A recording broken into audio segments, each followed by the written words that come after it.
اللهم إني أستخيرك بعلمك وأستقدرك بقدرتك وأسألك من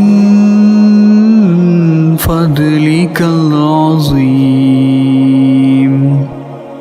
فإنك تقدر ولا أقدر وتعلم ولا أعلم وأنت علم الغيوب.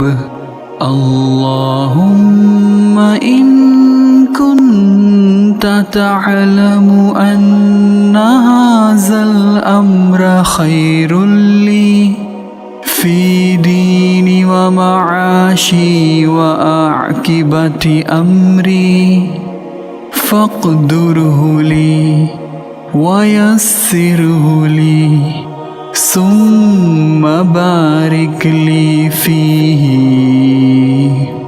وإن كنت تعلم أن هذا الأمر شر لي في ديني ومعاشي وعاقبة أمري فاصرفه عني واصرفني عنه واقدر لي الخير حيث كان ثم أرديني به.